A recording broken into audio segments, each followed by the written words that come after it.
Meus irmãos, a paz do Senhor Jesus, glória a Deus. Meus queridos, meus amados irmãos, vocês estão bem? Glória a Deus. Eu creio que sim, pois o nosso Deus cuida muito bem daqueles que são seus. Por isso eu creio que você está bem. Glória a Deus. Meus amados, neste momento eu venho trazer mais uma reflexão para o vosso coração. E a nossa reflexão está baseada na carta que Paulo escreve aos Gálatas. Gálatas, capítulo de número 6 e o verso de número 7, que está escrito exatamente assim. Nós vamos ler até o verso de número 10. Amém? Verso 7. Não erreis, Deus não se deixa escarnecer, porque tudo o que o homem semear, isso também ceifará. Porque o que semeia na sua carne, da carne ceifará a corrupção, mas o que semeia no Espírito, do Espírito ceifará a vida eterna. E não nos cansemos de fazer o bem, porque a seu tempo ceifaremos, se não houvermos desfalecido. Então, enquanto temos tempo, façamos o bem a todos, mas principalmente aos domésticos da fé. Glória a Deus. Queridos, eu acredito que você já deva ter ouvido esta frase: a lei da semeadura é fiel. E isto se resume: aquilo que eu planto, eu vou colher. Cedo ou tarde, a colheita chegará. Você não ficará sem colheita. E entenda, a colheita sempre será maior do que a plantação. Somente um exemplo para você entender. Plantemos um pé de milho. Um pé de milho é um caroço de milho. Você planta, ele nasce. E tem pé de milho que coloca duas espigas. Às vezes uma, mas na maioria das vezes uma espiga. Coloca uma espiga. Você plantou apenas o milho. Observe quantos caroços de milho tem numa espiga. Perceba que aí a colheita é maior do que a plantação. Para o mal, o sábio Salomão disse: quem planta vento, colhe tempestade. Olha só, você plantou só vento, vai colher tempestade. Tempestade tem direito a vento forte, que é tufão, ventos fortes e tempestuosos, tem direito a uma chuva devastadora, tem direito ao trovão, tem direito ao relâmpago, tem direito à catástrofe que acontece em meio às tempestades, de várias formas. Então perceba aqui, plantou-se vento e colheu tempestade. A colheita sempre será maior do que a plantação. O mesmo apóstolo Paulo, na carta que ele escreve a Corinto, ele disse assim: quem semeia pouco, pouco também ceifará. E quem semeia muito, muito também ceifará. Isso tanto para o bem, como também para o mal. Se você semear coisas boas, muito, você vai colher muitas coisas boas. E se você semear coisas boas pouco, você colherá pouco. Também em contrapartida, você semear muitas coisas ruins, você colherá. E se você plantar poucas coisas ruins, pouco também você colherá. Mas a lei da semeadura é fiel. Não tem como. Você pode opinar. Você tem opção, planto ou não planto. Se plantar, espere a colheita que vem. Se não plantar, não chegará. Não tem como fugir da lei da semeadura. Ela é fiel. Pois bem, pense comigo. Você planta um pé de bananas. Ele vai ter que dar um cacho de banana. Você não vai encontrar no pé de banana abacate. Você não vai encontrar coco. Se você planta um pé de coqueiro, ele vai dar coco, não vai dar banana e nem manga. Se você planta um pé de mangueira, ele está, é a lei natural. Ela vai dar manga, nada mais do que isso, manga. Ela não pode dar caju. Então, tudo que se plantemos, nós iremos colher. A opção nós temos, se plantemos ou não. Se plantar, vai colher. Pois bem, quando o apóstolo Paulo, ele diz assim, não erreis, Deus não se deixa escarnecer, porque tudo que o homem semear, isso também ceifará. Verso 8, porque o que semeia na sua carne, da carne ceifará a corrupção. Mas o que semeia no Espírito, do Espírito ceifará a vida.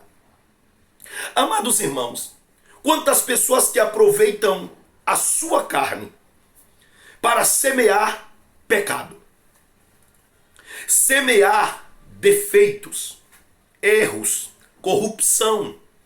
E nós sabemos, meus amados irmãos, que aquilo que semeamos na carne são coisas que desagradam a Deus. Semearmos no Espírito coisas boas, coisas que Deus se agrada. Se nós pecarmos, se nós cometermos torpeza pela nossa carne, se a prostituição, se o adultério, se o pecado geral nós cometermos, ou seja, semearmos na nossa carne o pecado, nós colheremos a corrupção. Não colheremos a vida eterna. Se semearmos na carne, se fizermos o que a carne se agrada, o que a carne gosta, porque está cheio de pessoas que ao invés de alimentar o espírito e de semear no espírito, estão semeando na carne. Estão fazendo o que é mal aos olhos do Senhor e Deus contempla. E Deus sabe.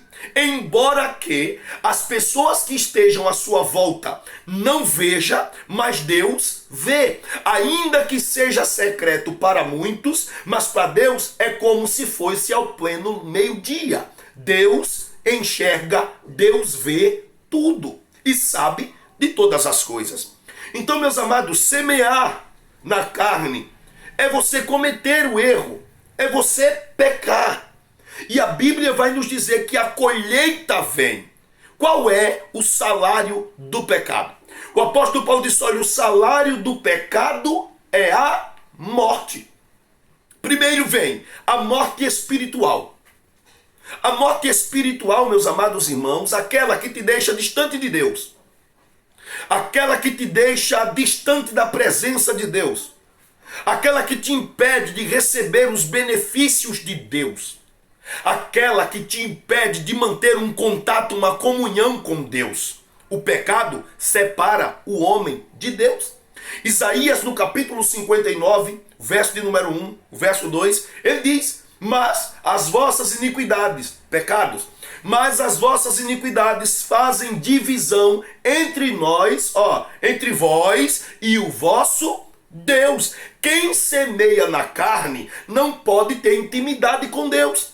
Não pode usufruir das bênçãos de Deus. Não pode usufruir daquilo que Deus tem prometido aos seus. Não pode usufruir de uma comunhão sincera, perfeita, verdadeira com Deus.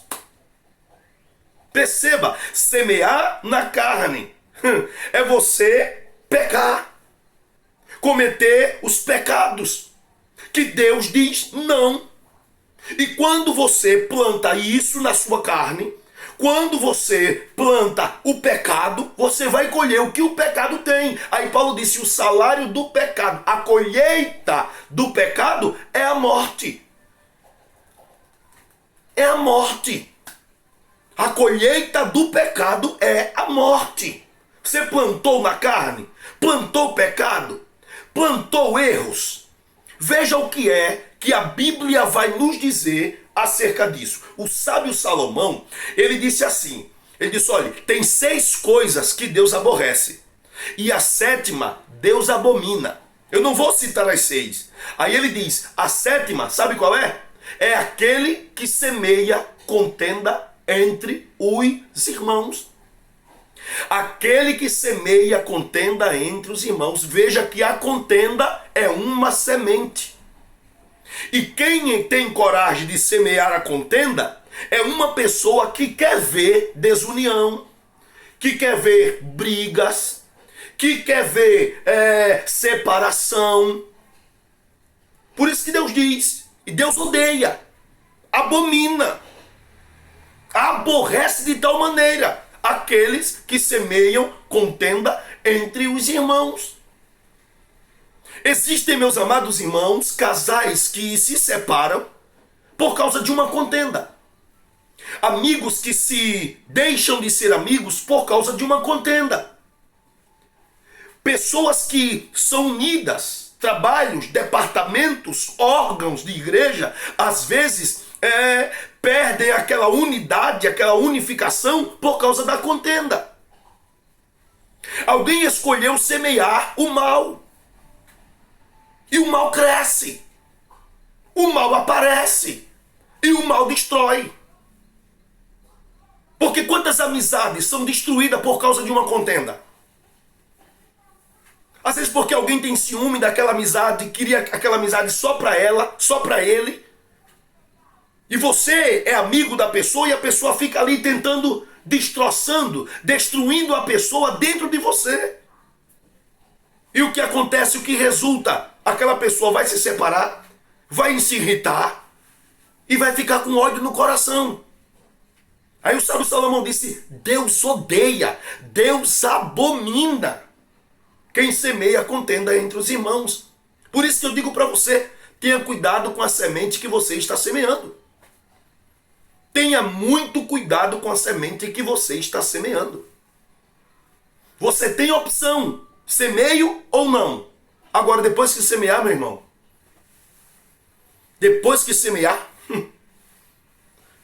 por exemplo, entenda isso aqui, perceba isso. Você sempre foi uma pessoa que traiu a sua mulher, assim vice-versa, a mulher traiu o marido, aí um tempo casa, tudo bem, tal, você plantou, tá lá atrás. Você hoje é uma serva de Deus, é um servo de Deus. Mas Deus não vai anular as coisas que aconteceu lá atrás. Deus te perdoou do que fez, mas não vai anular as consequências que virão. Não vai anular. Aí às vezes a pessoa está chorando, oi, por causa disso, minha mulher me traiu, meu marido me traiu. Sim, que tem pessoas que nunca fez e estão recebendo a traição. Mas quem já traiu deve lutar pelo seu casamento. Por quê? Porque um dia foi traidor também. Então aquilo que a gente planta, a gente colhe. Alguém que bebeu muito, foi alcoólatra a vida inteira, aceitou Jesus. Jesus perdoou e a pessoa está na casa de Deus. De repente, aparece uma enfermidade. Uma enfermidade, quem sabe, no fígado. Alguma coisa causada pela bebida. E você diz, meu Deus, depois que eu estou na casa de Deus, acontece isso, isso, isso. As consequências do passado. Deus lhe perdoou, mas não lhe preservou das consequências. Precisamos entender, meus amados. Precisamos estar atentos. Vamos semear o que é bom. Semeou no teu corpo o que é mal, você vai colher o que é mal. Não tem para onde correr. Conheço pessoas, meus amados, que a vida toda foi dependente químico, de drogas. E depois começou a ter surtos e aceitou Jesus e até hoje tem surtos devido às drogas que usou. Aí alguém pode dizer, mas por que Deus não tira? Por que Deus não liberta? Por que Deus não apaga aquilo? Por que Deus não anula aquilo? Deus diz, eu lhe perdoei, eu limpei você, eu transformei você, mas as consequências do que você procurou, vem. É uma colheita, irmãos. A lei da semeadura é fiel. É fiel, não tem como, tem que colher o que se planta. Glória a Deus. Se você semeia na carne, vai colher o que da carne você semeou. É corrupção, é o pecado, e o salário do pecado, repetindo, é a morte. Tenha cuidado. Quando você estiver passando por alguma coisa hoje, lembre-se no passado se você já fez. Lembre no passado se você já plantou uma sementinha dessa. E talvez ela não brotou no teu tempo que plantou.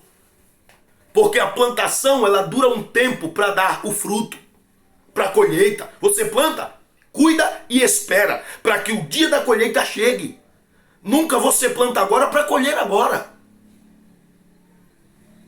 Algumas pessoas colhem com anos depois, outros com 10, 15 dias, outros no mesmo dia, na mesma semana.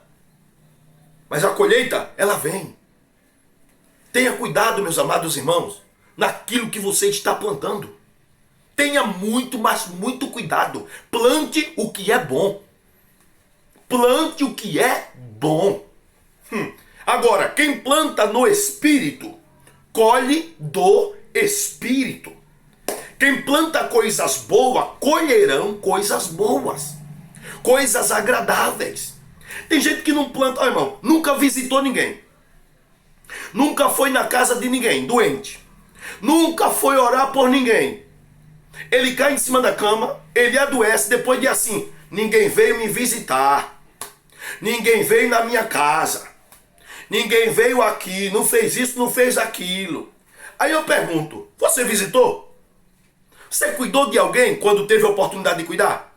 Você abraçou alguém quando teve a oportunidade de abraçar? Você visitou alguém doente quando precisou da sua visita? Aí, fui não. Então, meu irmão, não tem do que reclamar. Minha irmã, você só pode reclamar daquilo que você faz. Até o próprio Deus disse, depois que você trazer o dízimo, depois que você colocar lá o teu voto, faça a prova de mim para ver se eu não abro os céus e não derramo uma bênção sem medida, recalcada, sacudida e transbordante. Faça a prova para ver. Aleluia. Ô irmão, se você não faz, não exija.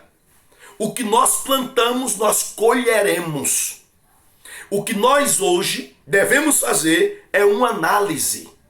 O que foi que eu fiz lá atrás? O perdão de Deus, para nós, vem. Mas a consequência do que plantamos lá atrás, vem também do mesmo jeito.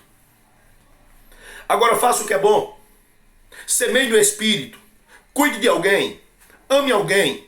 Abrace alguém. Visite um enfermo.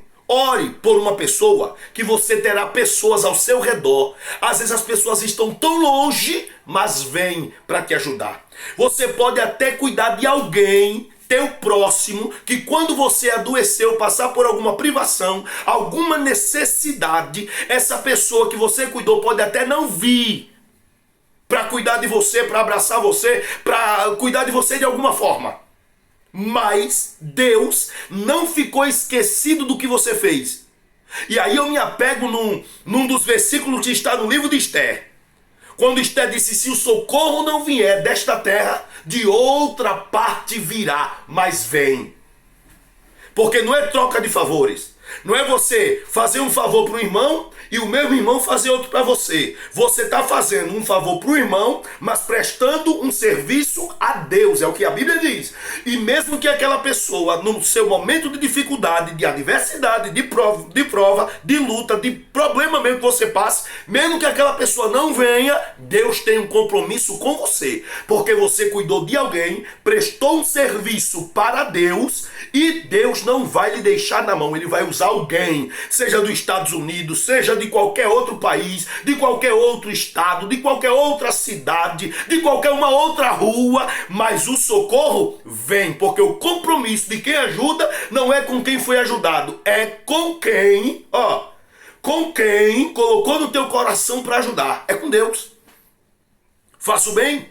Olha o que o versículo de número 8 vai dizer, 8, 9 e 10. Porque quem semeia na sua carne, da sua carne ceifará a corrupção. Mas o que semeia no Espírito, do Espírito ceifará a vida eterna.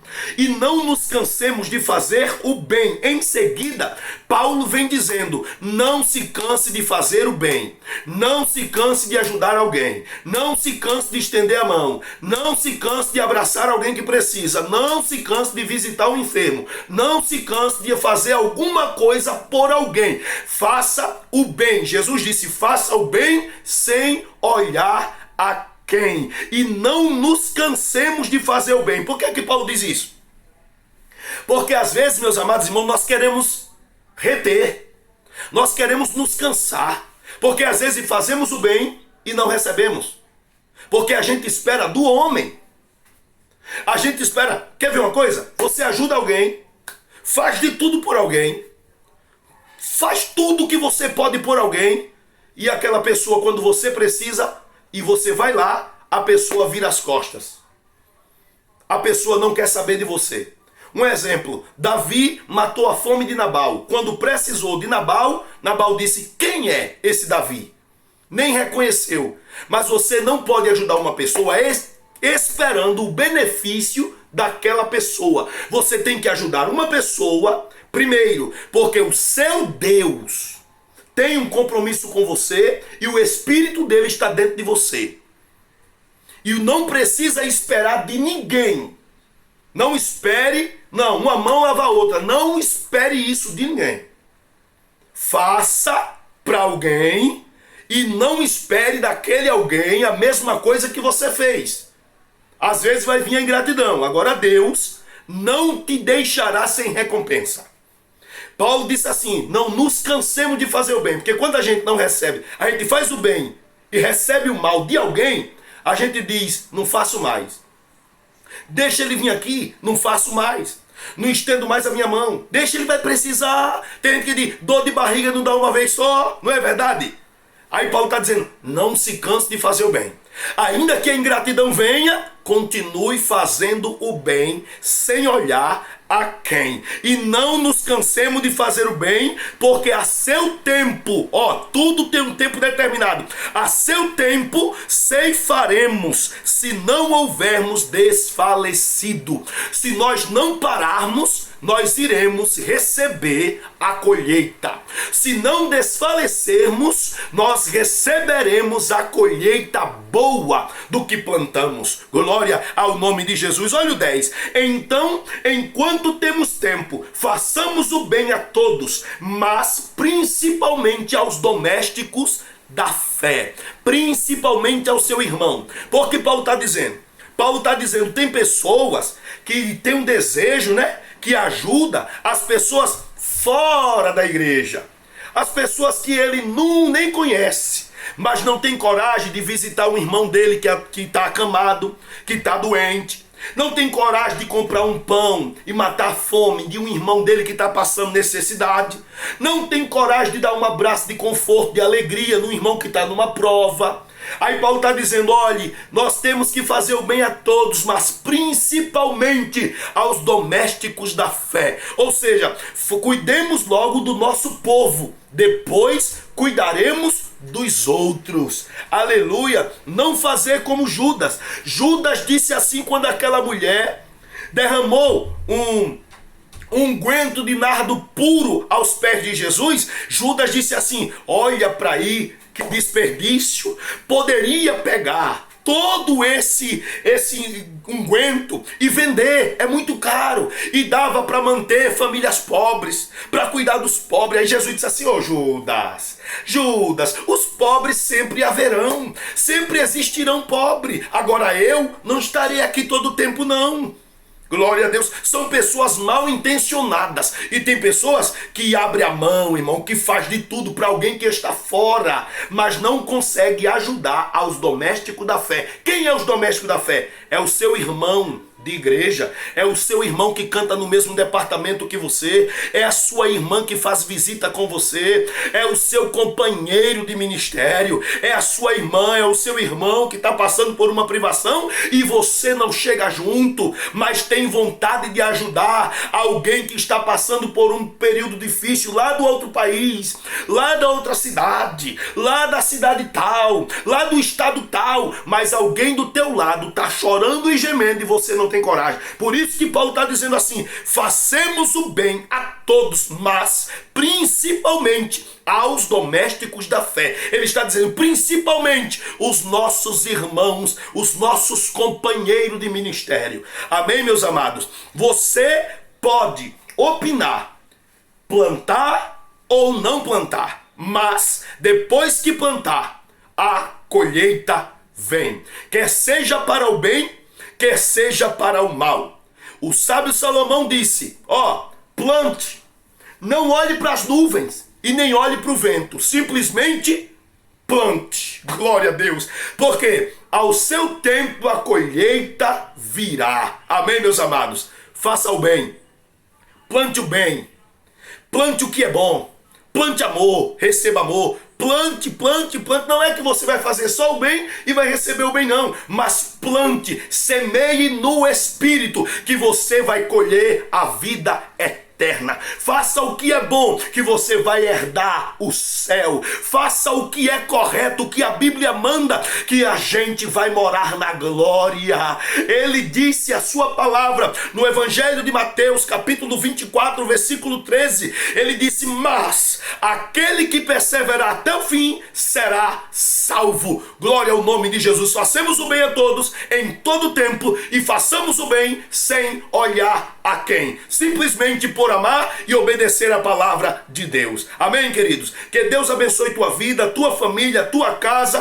Compartilhe esse vídeo com alguém, para que outras pessoas sejam edificadas em nome de Jesus. Paz do Senhor, tchau e até a próxima. Deus te abençoe ricamente para a glória de Deus.